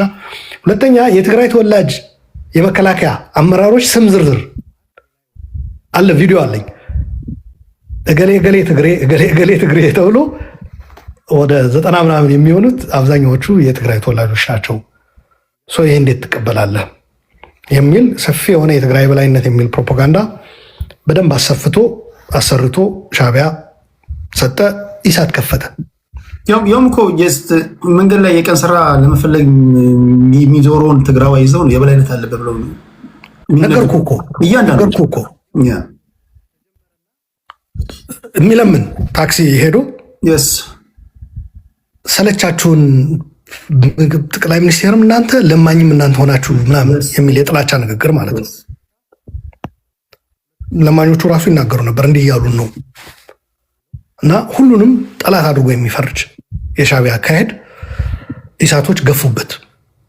ከዛ ወደ ኤርትራ ሄዱና የሞላ አስገዶም ደምሂት 95 ተብሏል። በሚዲያ 95 እሱም ተብሏል። የሞላ አስገዶም ሰራዊት ሄዶ ፎቶ ይነሱና እዚህ ያለው ዲያስፖራ ያልቡት ነበር ብር ዶላር፣ እነ ብርሃኑ ማለት ነው። ሰራዊት አለን ይላሉ። ቀርጸው ምናምን ይመጡና ግንቦት ሰባት የሚል ቲሸርት አሰርተው ያለብሷቸዋል። ወታደሮቹ ግን የሞላ አስገዶም ናቸው። ከዛ ሞላ አኮረፈ። ምንድነው የሆነው? ወደ አንድኑ ጽምዶ ፍጠሩና ወደ አንድኑ አላቸው ኢሳያስ። ኢሳያስ ሁሌ እንደዛ ነው የሚለው፣ ወደ አንድኑ አንድ ሁኑ ብሎ ብርሃኑ ነጋን ሊቀመንበር አድርጎ ሞላ አስገዶም ምክትል አደረገው። ከዛ ሞላ እኔ የምንከራተተው በረሃ ላይ እኔ ሰራዊት ያለኝ እኔ የምታገለው እኔ፣ ብርሃኑ ጭራሽ አስመራ መጥቶ እንኳ ራሱ ይፈራል ነው ያለው። መቆየት አይፈልግም ብዙ ቀን። አንድ ጊዜ ወደ ሽንት ቤት ሄደ ብሎ ራሱ ቀልዶበታል። ሆዴ አመመኝ ምናምን ብሎ ምናምን። ከዛ ቶሎ መመለስ ነው የሚፈልገው ወደ አሜሪካ አለ። ከዛ ይመጡና የግንቦት ሰባት ቲሸርት አስለብሰው ፎቶ አንስተው ዲያስፖራ ሄደው ሰራዊት አለን ይላሉ። እንዲያውም የተወሰነ እንትን ቀጥሎ ከሞላ አስገዶም ቀጥሎ የአማራ የተወሰኑ ነበሯቸው ታጣቂዎች። እነዚህ ታጣቂዎች አንዳንዶቹ አርበኞች ካልተሳሳትኩ፣ በኋላ ላይ ግንቦት ሰባት አርበኞች አይደል ተብሎ የተሰየመው። አርበኞች የሚለው ሳይድ የታጠቀ ኃይል ነበሩ። ግንቦት ሰባት ሚዲያና ፕሮፓጋንዳ ነው እንጂ ምንም ዲያስፖራ ዶላር። ከዛ ብርም የሚሰበስቡት በእኛ ነው። ሰራዊት ያለኝ እኔ ነኝ። ከዛ ምክትል ተባልኩ ብሎ ከኢትዮጵያ ደህንነት ጋር ግንኙነት ጀምሮ 800 ሰው ሰራዊት ይዞ ሄደ። ከዛ በኋላ ሰራዊት የላቸው፣ ግን ፕሮፓጋንዳው ቀጠለ። በተለይ አንዳርጋቸው ከተያዘ በኋላ የነበረው የምታስታውሰው ነው። አንዳርጋቸው የመን ላይ ተያዘ። ሻዕቢያዎች በከፍተኛ ብር በመመደብ 95% የሚለው ፕሮፓጋንዳም መጣ። እሱ አንመጣለን። አሁን ወደ ጦርነቱ እየመጣን ነው። ክብራትና ክብራን ከአሉላ ሰለሞን ጋር ነው እያወራ ያለሁት። ዩቲዩብ ላይም ፌስቡክ ላይም ያላችሁ እድል ሰጣችኋለሁ፣ ጥያቄ ትጠይቃላችሁ። ስለ ጨዋነታችሁ ነው። ምንም ጥያቄ የለኝም፣ እናንተን አስገባችኋለሁ። አሁን ወደ ጦርነቱ ጋር መጣን። የእብደት ጊዜ ላይ ነው ያለነው። አሉላም አብዷል፣ ከበደም አብዷል። ሁሉም ያበደበት ዘመን ላይ ነው። አሉላ በፌስቡክ ጦርነት ባህላዊ ጨዋታችን ነው በሚለው ንግግር አሁን ድረስ በሄድክበት ቦታ ሁሉ ይልሃል። ጦርነት ባህላዊ ጨዋታችን ነው፣ ከአማራ ሱቅ እንዳትገዙ፣ ከትግራይ ሱቅ እንዳትገዙ። አሁን የሆነ ስታስበው ተጸጽተህ ይቅርታ የምትጠይቅበት ነው ወይስ አሁንም በአቋም እንደቀጠለ? መልካም፣ ይህንን አይ ቲንክ አድሬስ ማድረግ ያለብኝ ጥሩ ጥያቄ ነው። እንኳን ጠየቀኝ። እንዲያውም በዚህ አጋጣሚ በነገራችን ላይ እኔ ጥያቄ በስነ ምግባር በግብረ ገብነት የሚቀርቡ ከሰማይ ከፀሐይ በታች ማንኛውም አይነት ጥያቄ መቅረብ አለበት ብዬ አምናለሁ። ፐርሰናልም ጭምር ያደረኳቸው ንግግሮች ምናምን ይሄ ባህላዊ እንትናችን ነው ጨዋታችን ነው። በነገራችን ላይ ያ ንግግር ከጦርነቱ በፊት ነው 2019 ወይም ጀዋር የታሰሩበት ጊዜ ካልተሳሳትኩ እና በወቅቱ ይሄ ንግግር ኢንፋክት ጦርነት አይደለም የሚለው ውጊያ ነው የሚለው ፋይቲንግ። ጦርነትና ውጊያ ይለያያል። ውጊያ መዋጋት ነው ባጭሩ። ጦርነት አጠቃላይ ሰፊው ነገር ነው። ጦርነት ባህላዊ ጨዋታችን ሳይሆን ውጊያ እንደ ባህላዊ ትራዲሽናል ስፖርት ነው ለትግራይ መዋጋት የሚል ነገር ነው ያቀረብኩት። ቃሉን ማስታውሰዋለሁ። ይህ ንግግር ኦሪጂናሊም የኔ አይደለም። ከዛ በፊትም በተለያየ መድረክ ሰዎች ይጠቀሙበት ነበር። አባባል ነው። አማራ ጦርነት ሰርጉ ነው የሚልም ዘፈን አለ፣ ሰምቻለሁ በአማርኛ። ሊንኩም ልልክል እችላለሁ፣ ዩቱብ ላይ ያለ። ጦርነት ሰርጉ ነው ለአማራ ምናምን የሚል ነሰሰርሊ አማራ በጦርነት ይጋባል ማለት አይደለም፣ ሰርግ ያደርጋል ማለት አይደለም። መልክቱ ምንድን ነው? በቃ እኛ ጦርነት ኖረንበታል እናውቀዋለን ነው በአማራ በኩል እየተባለ ያለው እንጂ የአማራ ሕዝብ ጋብቻ ሰርግ ሲያደርግ ጦርነት ከፍቶ ነው የሚጋባው እያለ እንዳልሆነ ዘፋኙ እረዳለሁ። ሰው የኔም ምንድን ነው ዓላማው በውጊያ ትግራይን ማንበርከክ አይቻልም ነው። ሜታፈር ነው። ጦርነት ለእኛ የገና ጨዋታ ነው የሚሉም የአማራ ተወላጆች ሚዲያ ላይ አይቻለሁ። ቲክቶክም ላይ እንደዚህ ጥርሳችን እየፋቅን ያደግንበት ነው፣ ጥርሳችን የነቀልንበትም ይባላል። ያ ነው። አስታውሳለሁ አንድ ጊዜ አኒማል ፋርም የሚል መጽሐፍ አለ የጆርጅ ኦርዌል እና እሱም መጽሐፍ አንድ የእርሻ ተማሪ ገዝቶታል ተብሎ በጣም ስቀናል። አንድ ጊዜ የእርሻ መጽሐፍ አይደለም አኒማል ፋርም አባባል ነው። ልጁ ግን አይ ቲንክ ፖልትሪ ነው የሆነ ፎረስትሪ ምናምን እንደዚህ የሚያጠና ወይም እንስሳት ጋር ተያያዘ እና መጽሐፉ ገዛውና ሰዎች አይተውት ምንድን ነው ሲሉት እንደ ሪፈረንስ ልጠቀም እንዲህ እኮ ፖለቲካ ነው የእርሻ አይደለም ብለው እና አንዳንድ ሰዎች ያኔ የተናገርኩት ንግግር ውጊያ ባህላችን ነው የሚለው ሊትራሊ ወስደውት ነው። አውት ኦፍ ኮንቴክስት እና ሊትራሊ ቃል በቃል ወስደውት ነው። ምን ለማለት ፈልጌ ነው? ልክ አንድ ሰው ጎበዝ ሲሆን አንበሳ ነህ ይባላል። ያ ግን ነሰሰርሊ ያ ሰው አንበሳ ነው ማለት አይደለም። በአካል ጎበዝ ነህ፣ ደፋር ነህ፣ ጀግና ነህ ለማለት ነው። በዛ እንዲረዱ ትፈልጋለሁ። ነገር ግን እነዚህ ነገሮች አሁን ከተፈጠረውና ከተፈጸመው ነገር አንጻር እንዳትጋቡ፣ ተፋቱ፣ እንዳትገዙ ያልከውስ ፓርት ኦኬ፣ እሱም እንኳን አነሳው ክሊር መደረግ ስላለበት በነገራችን ላይ ጥያቄውን የማያቸው እንደ ቻሌንጅ ሳይሆን ራሴን ክሊር ለማድረግ እንደ ኦፖርቹኒቲ ነው የማያቸው። በዛ መንፈስ አድሬስ ላድርገው። እሱ ጦርነቱ እንደተጀመረ ያው ሰው እየተላለቀ ነው እዛ በጦርነት የቻሉ ወንድሞቻችን እህቶቻችን ላለመደፈር፣ ላለመዘረፍ፣ ላለመጨፍጨፍ መሳሪያ አንስተው እየተዋጉ ነው። እኛ መሳሪያ አንስተን መዋጋት አንችልም። በስደት የምንኖረው እንደምታውቀው ህግ አለ። ከሰላማዊ ውጭ ምንም ማድረግ አንችልም። ሚዲያ ሀሳብ ብቻ ነው። ያኔ ያቀረብኩት እቺ ዝም ብሎ አንዷ የአልጋ ጉዳይ ነው ሰው የሚያተኩረው። 3 ነገሮች ነው። የፒስፉል ስትራግል ነን ቫይለንት ስትራግል መጽሐፍ ላይም አለ። ስለምናነብ ያው ሬፈረንስ ተጠቅመን ነው የሰላማዊ ትግል መንገዶችን ለህዝባችን የምንለው እና አንዱ የንግድ ግንኙነት ማቆም ይላል። ቦይኮቲንግ ቢዝነስ ያለ የቢዝነስ ታይስ ማለት ነው። ሁለተኛው ሲቨሪንግ ሶሻል ታይስ የማህበራዊ ግንኙነትን ማቋረጥ ነው። ሶስተኛው የእምነት ቦታ መለየት የሚል ነው። ይሄ የሰላማዊ ትግል ነው። ባደጉ በሰለጠነ ሀገር አብዛኛው ሰዎችን የንባብ እጥረት ሊኖር ይችላል። በተለይ ደግሞ ሰላማዊ ትግልን በሚመለከት ማንበብ ያስፈልጋል እነዚህን ለመረዳት። ለምሳሌ እዚህ ሀገር ከንግድ ጋር ተያይዞ አይደለም ጦርነት የሚያክል ነገር ሰው ተከቦ በረሃብ እያለቀ ተገቢ ክፍያ ደሞዝ እየከፈለ አይደለም የምትለው ተቋም ቴዲ ሄጅ አልገዛም ማለት መብት አለ፣ ተቋሙን የመቅጣት። ስለዚህ ወልማርት ለምሳሌ የማይሄዱ ሰዎች አውቃለሁ እዚህ ሀገር። ለምንድን ነው ብዬ ወልማርት አቢዩዝ ያደርጋል ሰራተኞቹን፣ ደሞዝ ትክክለኛ አይከፍልም። እኔ ወልማርት አልሄድም የሚል ሰው አጋጥሞኛል። ለምን ስለው ለምን ለሚበድል አካል ብሬንም ሄጅ እሰጠዋለሁ ነው። እኛም የተከተልነው አንዱ ጦርነቱን የሚደግፉ ጄኖሳይዱን የሚደግፉ የትግራይ ህዝብ መጨፍጨፍ አለበት የሚሉ አካላት ጋር ሄዶ አለመገበያየት የሚል ነው። ምክንያቱም እነዚህ አካላት ያ ኢኮኖሚያዊ አቅም ተጠቅመው ጦርነቱን ይደግፋሉ ነው። ሁለተኛ እንዲያስቡና ወደ ልቦናቸው እንዲመለሱ የማድረግ ሲስተም ነው። ሁለተኛው ቸርች መለየት የሚለው የጥቁር አሜሪካኖች የትግል ስልት ነው። ጥቁር አሜሪካኖች እዚህ ሀገር በባርነት አልፈው